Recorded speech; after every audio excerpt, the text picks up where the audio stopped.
In the life of any organization, there'll be a crisis that can actually bankrupt the company.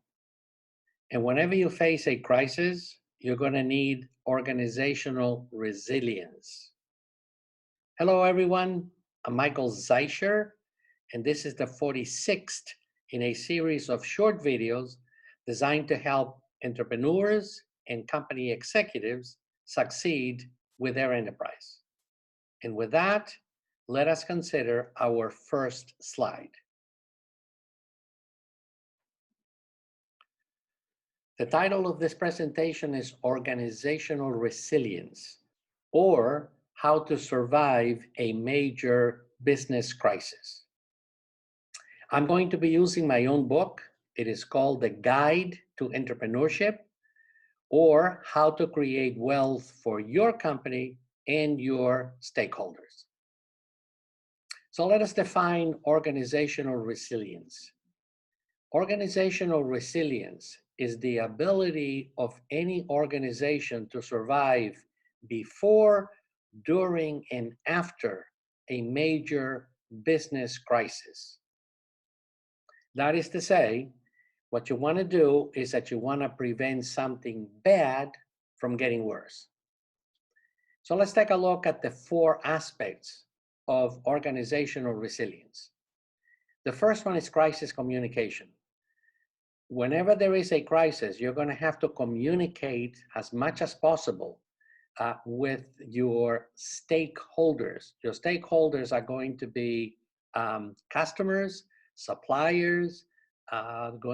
You also have investors in the company. Anybody who has something to do with the company, you need to communicate with them and let them know what is happening and what is it that you're going to do. As you are going along and trying to minimize risk, one of the things that you're going to have to do is that you're going to have to minimize the risk that you're taking in doing whatever it is that you're going to take. And that entire thing is called risk management.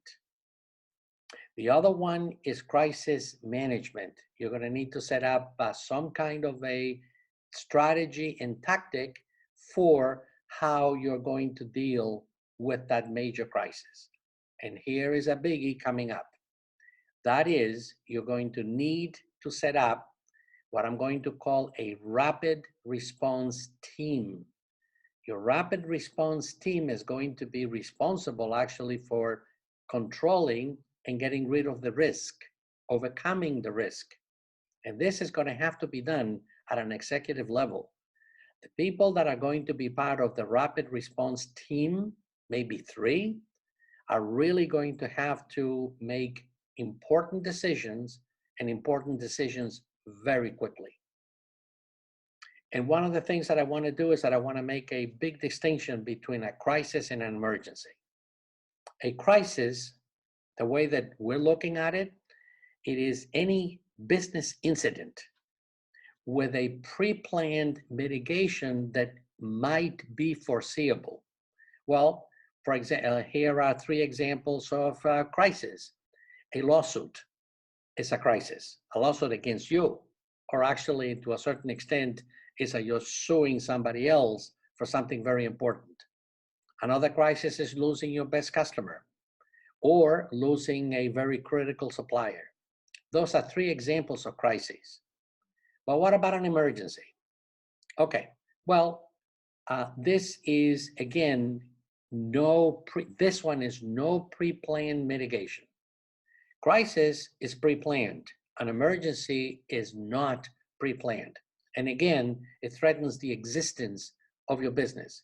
So for example, a product recall, a clinical trial failure, and certainly the COVID pandemic. And let me say that there are many times when there is a crisis and an emergency that actually overlap together. Well, the COVID pandemic was both a crisis and an emergency. So let's take a look at a company, a very well-known company that had a major crisis, and what did they do to overcome it? Well, Netflix was founded in 1997 to make sales of DVDs and rentals of DVDs to their customers. However, in 2008, shortly after they were established, a database corrupted their entire operation. And for a number of days, it actually prevented DVD manufacturers. So they lost the ability to make DVDs, and they were depending on DVDs 100% for their business. Well, if you have a business that is totally dependent on a DVD device and you can't make DVDs, that is a crisis. So what did they do?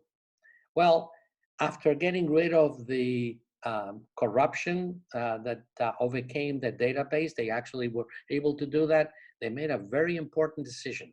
And that decision is, we cannot rely on DVDs. So they switched to video on demand. And little by little, they stopped all of their DVD mailings and they switched their customers to videos on demand. That absolutely did it. And I'm pretty sure that you know that Netflix is one of the most successful companies. For example, in 2021, it is considered the largest entertainment media company if you look at it by market capitalization. And I'd like to leave you with one last slide that actually comes from Netflix. What they're saying is, how did we use organizational resilience in order to survive a major crisis? So let's take a look at that. What they're saying is, here's Netflix, and they say, don't give up on your dreams. Remember, we started with DVDs. Thank you very much. If you go to www.zeicherinstitute.com, you will see our webpage. We have 10 easy to follow recorded lectures, complemented by hundreds of slides.